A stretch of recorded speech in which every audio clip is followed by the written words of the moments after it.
Bonjour à tous, pour ceux qui nous suivent en podcast, je suis Marilyn Genevrier, bienvenue, vous êtes dans Jour J bien sûr, l'émission en live sur LinkedIn dédiée aux nouveaux défis de l'événementiel. Nous avons invité aujourd'hui un expert de la VR, de la réalité virtuelle, un expert de la modélisation 3D, des technologies immersives, pour nous parler de ces univers parallèles, parfois intégrés dans la réalité de notre environnement. Et avec lui, nous interroger sur comment ces technologies, et avec elles le métaverse bien sûr, la réalité augmentée aussi, vont possiblement bousculer l'événementiel demain. Il s'agit de Florent Hauss, fondateur de l'agence lyonnaise 3D Création. Bonjour Florent, merci d'être avec nous. Bonjour, bonjour à tous. On est ravis de pouvoir vous accueillir, t'accueillir. Je peux te tutoyer Florent, pas de souci? Tout à fait, pas de souci. On est à peu près la même génération, je pense. Fondateur donc d'une agence 3D création, on va en parler dans un instant. Tu n'es pas un expert de l'événementiel, quoique vous produisez déjà pour le secteur, mais ce qui nous intéresse aujourd'hui réellement, Florent, c'est de comprendre tout ce qui se fait aujourd'hui en matière de technologie immersive. On voit quelques images déjà à côté de nous. On voudrait ensemble avec toi déjà bien comprendre cet environnement, ces technologies, de quoi elles ont besoin, comment elles se montent, quelles applications, dans quelles applications on les retrouve, pour réfléchir à ce qui pourrait se faire et surtout à quelles conditions, bien sûr, dans l'événementiel demain, jusqu'où nos geeks aujourd'hui peuvent nous emmener dans le pire et le meilleur de l'événementiel aussi. Florent, j'ai vu sur LinkedIn quelques-uns de tes posts. Oui. Tu as dit dans un récent post, nous devons nous préparer à un tsunami. Pourquoi tu penses ça, qu'il va y avoir un tsunami, et puis à quelle échéance tu vois ce tsunami justement? Bah, c'est vrai que, nous personnellement, je suis plongé, tous les jours dans beaucoup d'images, beaucoup d'infos, beaucoup de nouveautés, et on sent poindre quand même une vraie révolution et puis d'ailleurs, on est dedans et c'est pas on la sent, on la voit. Moi, je la vois tous les jours. Maintenant, c'est vrai que le grand public peut-être ne le perçoit pas tout à fait comme nous on peut le percevoir, mais c'est quelque chose qui va être assez énorme, je pense, puisque on a, de plus en plus une convergence entre les appareillages, type, casque de réalité virtuelle, mais aussi, ben, l'essor de l'intelligence artificielle générative, qui en fait sont 2 aspects, des nouvelles technologies qui sont les plus, aujourd'hui les plus importants, je pense, et qui vont être le futur, on va dire, des médias et des interactions, homme-machine, je pense. Voilà. Ouais, tu parlais de l'évolution des casques. Ouais. On va quand même rappeler qu'il y a un nouveau casque qui est sorti, c'est celui d'Apple, qui change tout pour toi. Alors il change pas tout, mais il place, la barre très, très haut parce que, bon certes il est aussi très, très cher en termes de prix, mais Combien? en fait ils donnent, en fait, du haut de gamme sur une stratégie qui auparavant était plutôt, basée sur on cherche à percer dans le marché et on Mmh. cherche à avoir un casque bon marché, voire même vendu à prix coûtant pour démocratiser la réalité virtuelle. Là, moi, ce qui m'a plu, c'est que des gens ont pu me dire: «Bah, nous, on s'en fichait un peu de la réalité virtuelle, c'était pas, voilà, on voyait ça comme du gaming, mais depuis que le casque, d'Apple est sorti, on sent qu'il y a un changement de perception sur les possibilités». Très honnêtement, bah, nous, on fait de la VR et de l'AR, pour du B2B, pour, des professionnels. Donc je pense que ça fait, pas mal d'années, que ce secteur-là, connaît les bienfaits, enfin tous les arguments positifs d'utilisation de la réalité, virtuelle. Mais le grand public, vraiment l'aspect masse, de la population, je pense que voilà, c'était c'était du luxe. Voilà, il y avait des geeks, certains geeks qui utilisaient des casques VR. Après, bon, il y a eu Meta qui a sorti son casque Quest 2, et puis avant le Quest, qui a démocratisé un peu plus parce que c'est un casque vraiment qui s'est très bien vendu, qui est très performant. Ouais. Et Ça qui a... reste un peu gadget, c'est ce que tu veux dire. Ça reste un peu gadget, et là, on sent qu'il y a peut-être une évolution vers quelque chose de plus quali. Oui, C'est ouais, ça? tout à fait. Et puis de toute manière, même Meta, enfin tous les constructeurs vont aller vers quelque chose de plus qualitatif parce que il y a aussi un engrenage qui se fait. De plus en plus de gens achètent les casques, de plus en plus d'expériences de réalité virtuelle se font et sont voilà, il y a plein de studios qui se créent, il y a plein de choses qui se créent aussi pour améliorer notre quotidien. Et je pense que Apple, voilà, ce qu'ils veulent, c'est améliorer notre quotidien de professionnels, mais aussi du grand public. Sur tout un tas d'aspects voilà, d'interfaces qui vont être hyper qualitatives. Ouais, alors, ce secteur, dis-moi si je me trompe, mais a besoin d'investissement, et je crois d'ailleurs que les pouvoirs publics, là aussi, sont en train de se dire, allez, Ouais.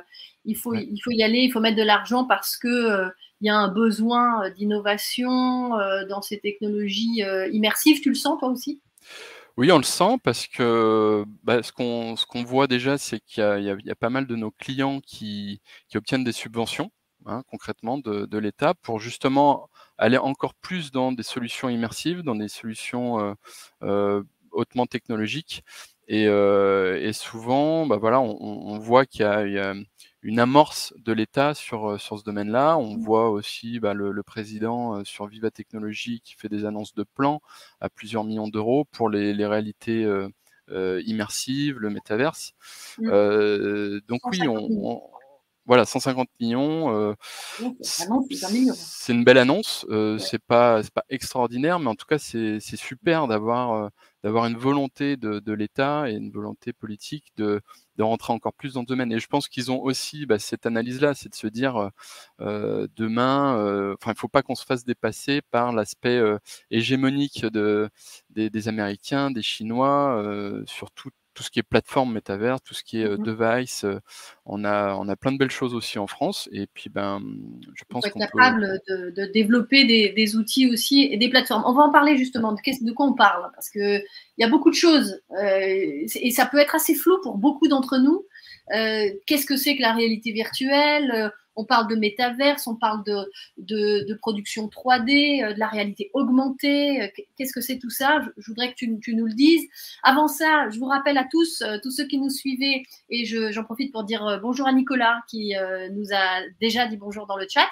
Vous pouvez, enfin dans les commentaires, vous pouvez vous aussi participer à cette émission et mettre vos questions à Florent Hauss dans les commentaires de cette vidéo. Je n'hésiterai pas à lui poser, bien sûr. Faites-le. On est en direct là sur LinkedIn pendant une demi-heure.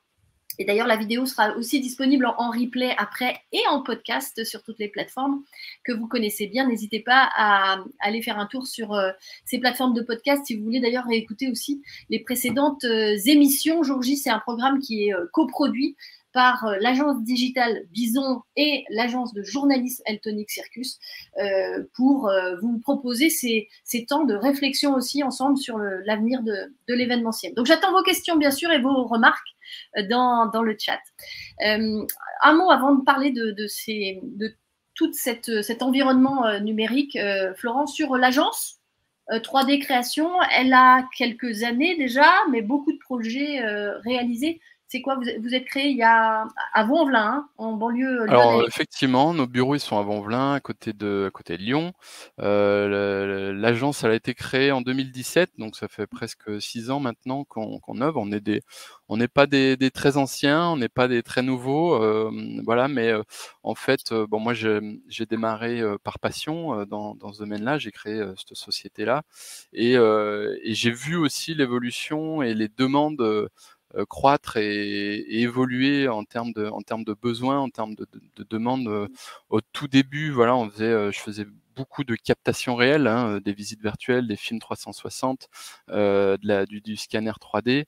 Et en fait, ben, au fur et à mesure, les gens ont envie d'aller ailleurs, de faire d'autres choses, d'avoir d'autres besoins que simplement explorer ou voilà, à prendre. Donc, on a fait aujourd'hui une large gamme, on a une large gamme, voire la plus large gamme possible en réalité virtuelle. Ça Mmh. peut être effectivement une visite virtuelle Street View, hein, toute basique. Ça, on est sur le b.a.-ba de la réalité virtuelle. On est plongé dans un environnement où on n'est pas physiquement, Mmh. via son PC ou via un casque de réalité virtuelle.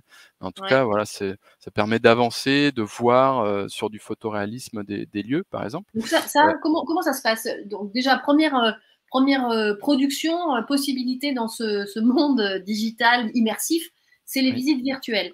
Les visites virtuelles, c'est quoi? C'est-à-dire que vous allez faire une captation du oui. réel. Il y a un film finalement qui est réalisé. Là, on va peut-être voir, quelques images. Oui, parce que je crois que c'est le campus de l'INSA à Ouais, Lyon, tout à fait, ouais, l'université. à côté de nos bureaux, donc c'est un campus, qui avait donc pour volonté de faire, des journées portes ouvertes, physiques, mais aussi Mmh. virtuelles et donc effectivement, on est venu, photographier à 360°, bah, tous les lieux. On a même fait aussi des films 360 pour les intégrer à cette visite virtuelle et là, bah, après on met de l'explicatif et de l'enrichissement dedans. Comment marchent les machines, les cursus, les différentes commodités qu'ont va avoir les étudiants. Le but, en fait, c'est d'expliquer, comme s'ils étaient sur place, hein, aux personnes qui viennent voir ça, bah, tout ce qu'ils vont avoir dans le lieu. Voilà, ça c'était le BDE, le bureau des étudiants et voilà, donc ça c'est ce qu'on appelle effectivement des visites virtuelles qui peut entremêler de la captation réelle, mais aussi de la Mmh. captation, enfin de la création 3D. Parce qu'on a D'accord. fait, si vous avez peut-être l'image, sur, l'hôtel Jules Verne, Oui. on a, à la fois, ben, l'hôtel qui est vu, en photoréalisme, hein, tout ce qu'on voit Mmh. derrière l'avatar là de Jules Verne, c'est de la photo. Mais aussi si vous tournez à gauche, on s'est dit, ah bah non, il est pas sur celle-là, mais on a mis, par exemple, 20 milieux sous les mers, on a mis le Nautilus, pour aussi, extrapoler, dans l'univers, de Jules Verne. Voilà. D'accord, très bien. Donc on peut mêler à la fois en fait, là, il y a c'est de la captation, vidéo, donc c'est pas du réel. C'est-à-dire que c'est pas au moment où je regarde, Non, heu, ouais, l'hôtel Jules Verne en temps réel, je veux dire, hein. Ça reste effectivement, une ouais, captation vidéo, une captation photo. c'est ça. On capte tout en photo, vidéo, on assemble tout ça, Ouais, pour créer un parcours de découverte, cohérent. ouais. Et après l'internaute, il est, finalement aussi seul, face à sa découverte. On peut très bien enfin il y a de la visioconférence intégrée, hein, où il y a aussi du guidage qui peut être fait sur ces visites virtuelles. C'est-à-dire que, vous êtes le médiateur dans un musée et vous voulez, que les gens vous suivent dans ce que vous leur expliquez. Dans la visite virtuelle, ça c'est possible. Mais voilà, ce qui manquait par exemple aux visites virtuelles, comme là, c'est, bah, déjà l'aspect, interaction. Mmh. Ce qu'on aime bien quand on est un musée ou quand on est une école, bah, c'est expliquer aussi de vive voix, répondre aux gens. Donc c'est pour ça Oui, là, on aussi peut pas qu'on a intervenir dans la vidéo finalement puisque ça reste voilà, une vidéo. C'est ouais, ça. ça reste comme un Mmh. site web, hein, Ouais. immersif, mais on est dessus, on clique, on peut avoir du chat ou de la visioconférence, mais ça reste vraiment, ponctuel. Ouais. Donc là, Et pour puis contrer oui? c'est pas très fluide non plus, hein. Excuse-moi Florent, mais c'est vrai que ces visites virtuelles un peu Street View qu'on peut retrouver sur les outils Google en fait, Ouais. sur les maps là, c'est pas très fluide pour, quand on voit ce qu'on peut faire aujourd'hui dans le jeu vidéo, par Oui. exemple, qu'on Mmh. voit dans les effets spéciaux dans les jeux vidéo, on se dit: «Pourquoi il y a pas ces technologies-là? Pourquoi on peut pas avoir une vue Alors aussi chouette, c quoi?» c'est possible, on en fait d'ailleurs, hein. On a des captations beaucoup plus fluides et beaucoup plus, qualitatives, mais il faut toujours, composer avec, bah, ce que les gens vont utiliser. Donc on essaie de faire quelque chose qui est le moins lourd possible, ne serait en captation, réelle, mais aussi en création 3D, pour que ça puisse passer sur tous les ordinateurs, les mobiles, avec une petite connexion, avec une grosse connexion. Mmh. Donc on cherche à trouver le meilleur compromis possible pour avoir le meilleur rendu, au final pour l'utilisateur final. Là, par Ouais. exemple, c'est des images, créées sous, Unreal Engine, 5. En fait, ce moteur 3D, il est superbe, hein. On peut avoir des très belles images et faire des très beaux rendus.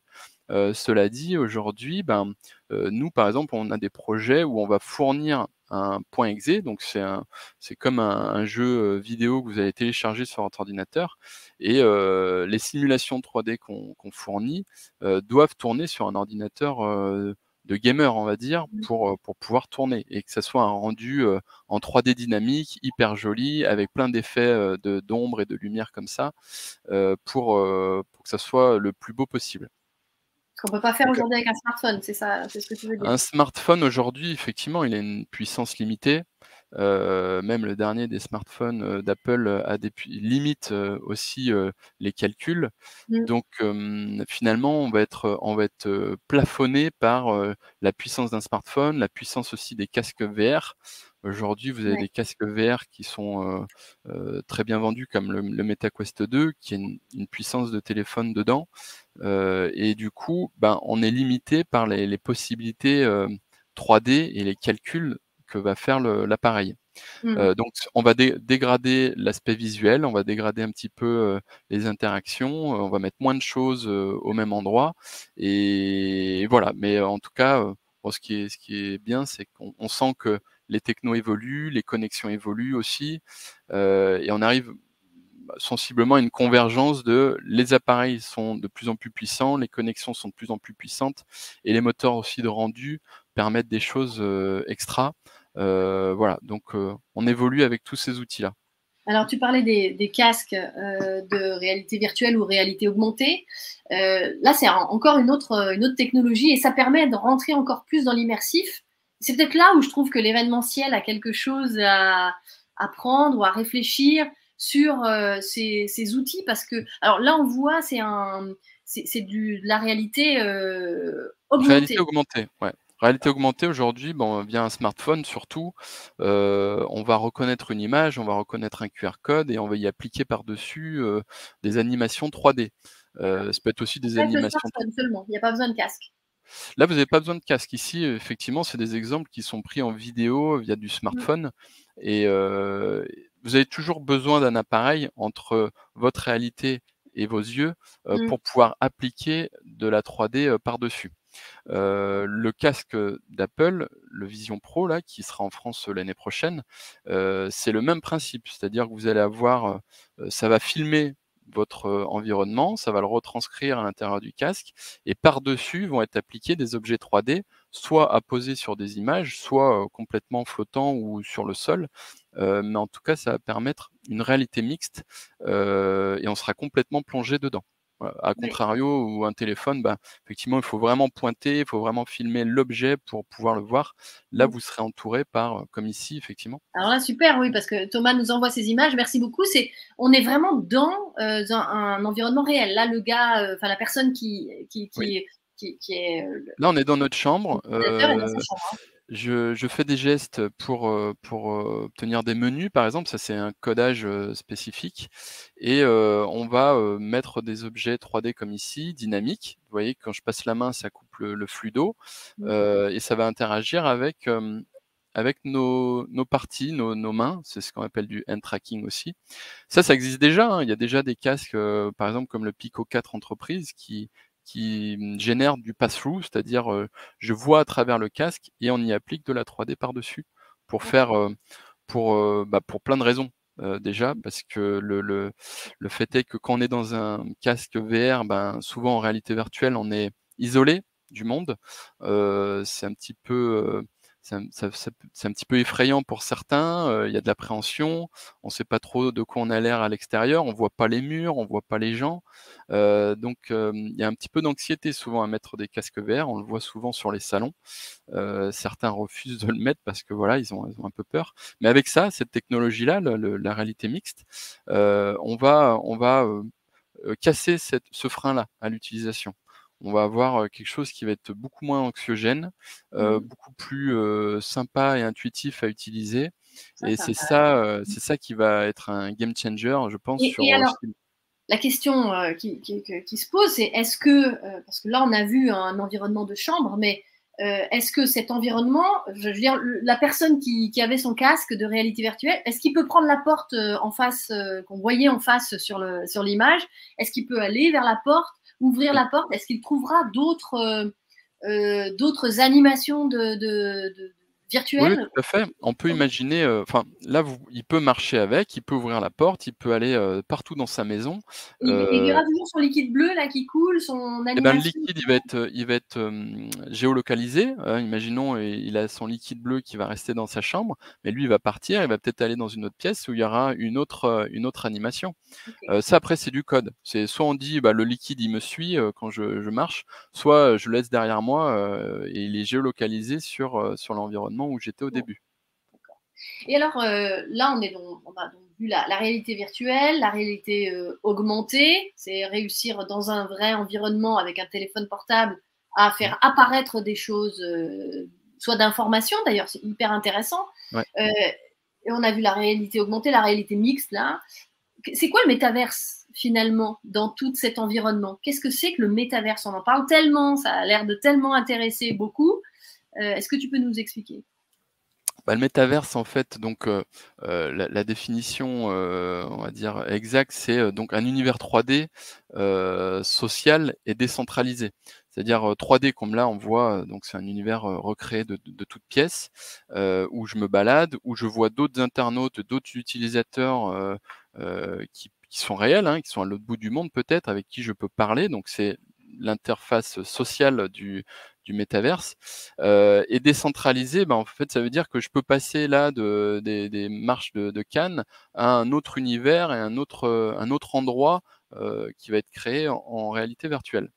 Aujourd'hui, ça n'existe pas, hein, il y a pas de il y a plein de plateformes de métaverse. Le mot a été un peu galvaudé là au fil des mois et des années. On va dire que nous, on est producteurs de métaverse, mais on a notre plateforme.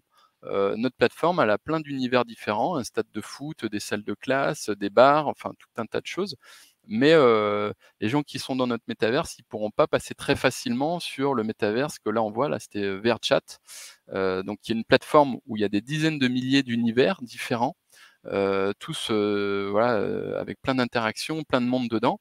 Mais c'est ça qui est important, c'est qu'il y a pas de c'est pas comme dans la rue où vous passez d'une boutique, Louis Vuitton à une boutique, Gucci. Là, voilà, c'est comme dans la vraie vie, vous pouvez vraiment changer d'univers, sans avoir à passer par une plateforme. Mmh. Bah, Et nous, pour l'instant, finalement, voilà, ouais, chaque plateforme a son OK. son réseau d'univers et d'utilisateurs, et le passage, en fait, d'univers à d'autres univers est pas possible. Alors Malgré il y a tout, des bon, questions voilà. oui, il y a des Oui? questions qui arrivent là sur le chat. Je vais te les poser juste avant, pour revenir sur ce qu'on vient de voir là, l'exemple du festival de Cannes. On voit bien que c'est pas le vrai palais, il a été reconstitué en 3D. C'est donc Ouais, il y a eu une modélisation 3D à un moment donné, une création 3D. Est-ce oui. qu'on peut imaginer aujourd'hui, est-ce que ça existe d'être, en vrai devant le palais à Cannes et avec, ses lunettes de métaverse, de pouvoir d'avoir des avatars d'autres personnes qui arrivent. Est-ce que ça existe ça? Alors à ma connaissance, non. Maintenant, ça va tellement vite dans le milieu de la technologie que, ça sera sûrement possible, cette année. Moi, je l'ai pas encore vu de voir, d'autres avatars qui se baladent à l'endroit où moi je me situe. Mais il y a fort à parier que les futurs casques de réalité, mixte, ceux Mmh. qui arriveront à filmer l'extérieur ou à transcrire l'extérieur et intégrer des éléments 3D, et ben, on verra, voilà, des avatars, des hologrammes, des objets, des choses qui ne seront pas physiquement présents là où je suis, mais qui m'abordent, voilà, pour me dire, bonjour, pour me vendre quelque chose, m'expliquer quelque chose. Et je pense que oui, on va aller dans ce sens-là, en tout cas. Et On de aura partout une dans le vision monde. augmentée de Mmh. la réalité, par des personnes, par des objets, par, des interactions qui seront pas physiquement en face de moi. Ouais. Il y aura des interactions vraiment physiques puisqu'on filmera ce sera possible d'être dans un environnement réel, Oui, mais on pourra aussi avoir à droite un avatar avec qui on discute et à gauche, quelqu'un en vrai. C'est là où c'est ça ça. devient, assez fou. Mmh. Et c'est là où, quand on est organisateur événementiel, on commence à réfléchir un petit peu: «Waouh, qu'est-ce que ça veut dire pour les salles événementielles demain, les salons, mais aussi les spectacles, les conférences?» Vous qui êtes avec nous, sur LinkedIn en live aujourd'hui, n'hésitez pas à nous poser les questions. Peut-être que vous aussi, vous commencez à vous dire: «Ah mais tiens, est-ce que, mon événement, demain, je vais pouvoir y intégrer du public virtuel et comment.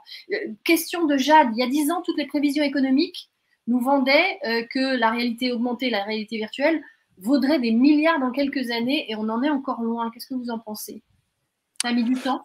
C'est pas faux, ça met du temps. Ça met du temps, mais ça augmente lentement mais sûrement. Moi, quand j'ai démarré, je faisais mes petites statistiques de, qu'est-ce qu'on utilise, en termes de réalité virtuelle, notamment dans l'immobilier, par exemple, hein, des visites virtuelles dans l'immobilier. Dans les annonces, on était à peu près à 2-3 de visites virtuelles. Là, aujourd'hui, on est à plus de 15-20 sur certains mois. Donc en fait, ça monte lentement mais sûrement et ça ne baisse pas et je dirais, bah, c'est des problématiques aussi d'appareils. Aujourd'hui, si vous avez, il faut qu'il y ait l'appareil pour qu'il y ait une adoption grand public et qu'il y ait une progression, fulgurante. Je veux dire par là, si on prend l'exemple de l'iPhone, il y avait des smartphones avant l'iPhone, il marchait pas mal, mais les ventes, voilà, ça n'avait pas fait des bons extraordinaires. Quand le premier iPhone est sorti, c'est pareil, il n'y a pas eu des ventes extraordinaires. Et puis après, au bout d'un moment, au bout de la deuxième, troisième version, là, on a vu qu'il y a eu un raz-de-marée, une adoption massive. Donc oui, oui, c'est pas, on n'est pas sur les prévisions qu'on attendait il y a 10 ans. Mais ce qui est sûr, c'est que bah, voilà, c'est un domaine en progression qui peut être très fort, mais aujourd'hui Et qui a pas aujourd'hui, pris les ce. investisseurs, fait partie aussi des remarques de Jade, nos internautes, les investisseurs aujourd'hui ne se désengagent pas de ce métaverse. Pas du tout, non, au contraire. Ce qu'il y a, c'est que pendant des années, effectivement, ça a été adopté par les professionnels et là, aujourd'hui, où, on a Apple qui rentre dans le jeu avec son casque pour, bon certes, il dit que c'est pour les pros, mais il y a surtout aussi du grand public qui va l'acquérir et je pense que, voilà, les usages vont aussi, s'améliorer, les prix vont s'améliorer. Ça, c'est aussi un frein, hein, à l'utilisation et l'émergence parce que les prix, de l'appareil, même si aujourd'hui on achète des iPhones à 1 400 €, là vous avez un casque, d'Apple qui est à 3 500, 3 600 en France. Donc c'est sûr que c'est plein de freins qui font que bon, bah, voilà, c'est un peu poussif, on est d'accord. Il y a aussi l'adoption, des usages et de l'appareillage. Tout le monde ne veut pas mettre des lunettes, aussi grosses qu'un casque VR, sur la tête.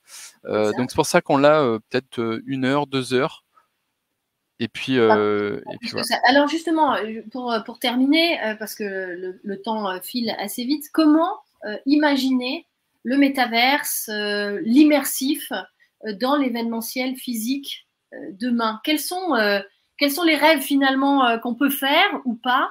Ça existe déjà, hein. Là, on voit des images de ce que 3D Création a Oui. pu faire sur une journée des métiers, je crois, hein, un forum.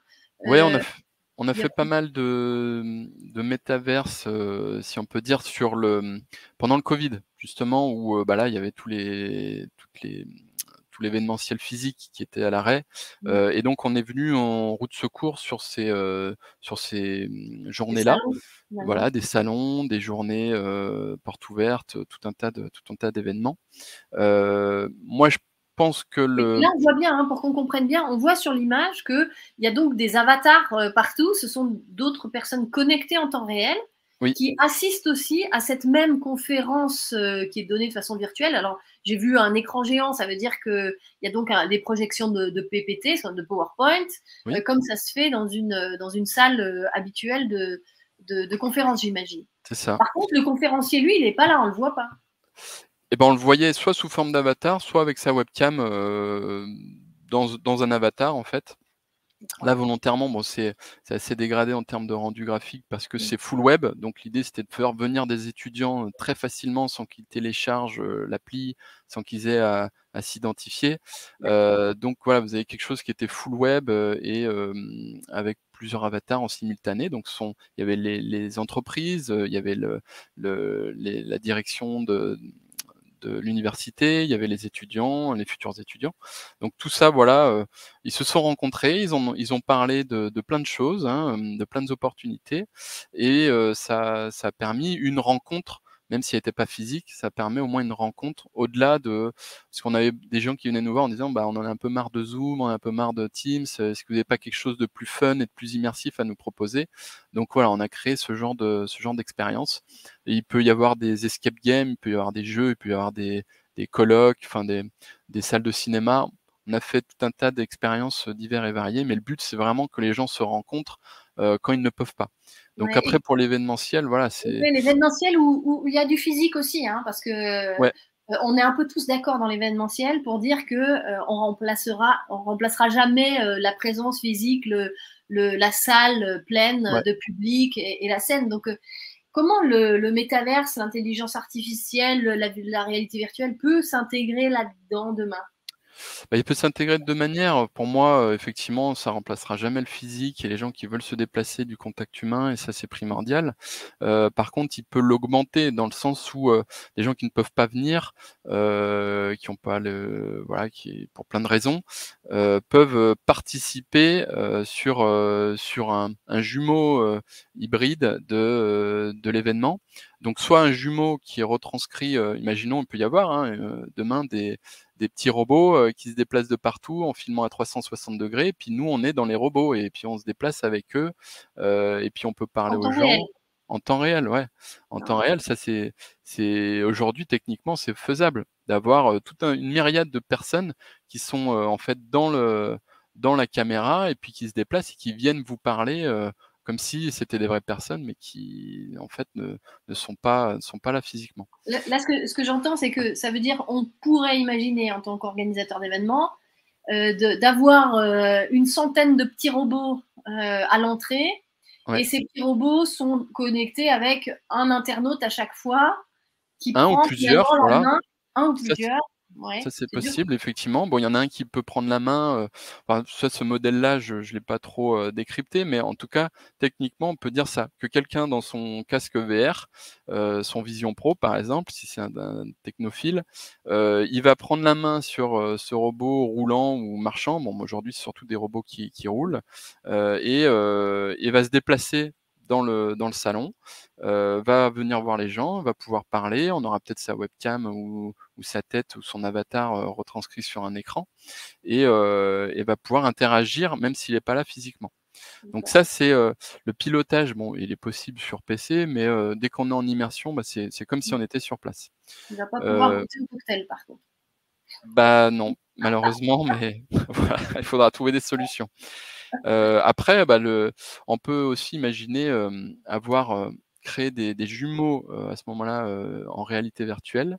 Mhm. Euh, Ça peut être des caméras positionnées à des endroits stratégiques d'un salon et se dire: «Bah, moi, je vais aller dedans et je vais aller discuter, aussi avec d'autres avatars». Avatars d'ailleurs qui peuvent être soit des personnes réelles, soit des avatars sous IA générative. C'est-à-dire des avatars qui vont avoir une conversation, qui va être, vraiment, pointue et Mhm. pas, une conversation de chatbot qu'on a l'habitude de voir et qui va répondre finalement des choses qu'on lui a prédictées.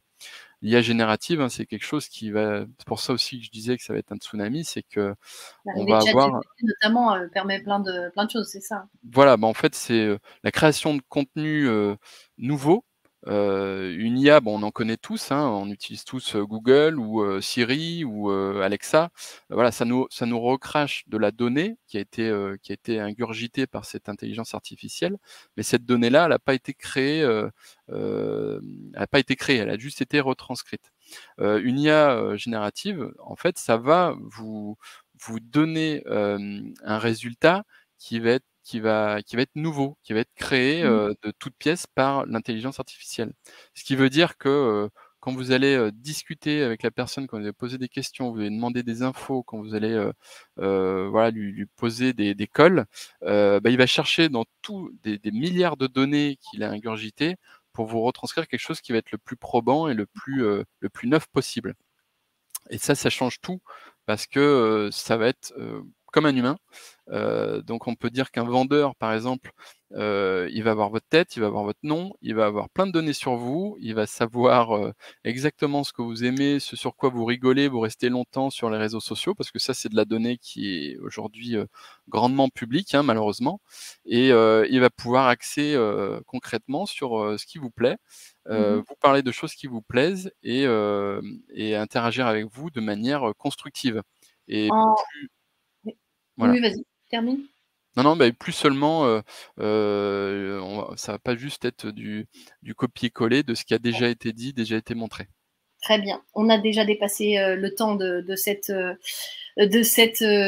émission. Donc, on va s'arrêter là. Merci beaucoup, Florent, pour tes explications. Je pense que ça va donner aussi quelques envies à certains de se renseigner encore plus, davantage sur tous ces outils. On l'entend bien, hein, il y a un besoin d'évolution technologique et notamment des casques de réalité virtuelle. Mais d'un autre côté, j'imagine assez mal dans un événement tout le public, tous les visiteurs avec des casques de réalité virtuelle tout au long de l'événement qui dure 2 heures ou une journée. Mais tout ça, ça peut évidemment évoluer. Merci beaucoup en tout cas de tes explications. C'est un plaisir de pouvoir te rencontrer aujourd'hui. Merci Je à vous vous. rappelle que ce programme était en live sur LinkedIn aujourd'hui, mais il sera disponible en replay dans quelques instants si vous avez loupé le début. Il sera disponible également en podcast pour ceux qui préfèrent l'audio sur toutes les plateformes de podcast. Vous pouvez aussi revisionner les précédentes émissions. Ce sera un plaisir en tout cas pour moi de vous partager tout ça. Jour J reviendra à la rentrée. On l'espère en tout cas. Pour rester informé de la date du prochain live, merci de suivre la page LinkedIn de Jour J. Comme ça, on vous tiendra au courant sur le prochain numéro. Je remercie bien sûr toutes les équipes de l'agence digitale Bison qui, avec moi, réalisent ce programme et pour cette 4e émission aujourd'hui. Merci à toi, Florent, de ta disponibilité. Et rendez-vous à très bientôt. Bonne journée à tous. Merci. Bonne journée. Au revoir.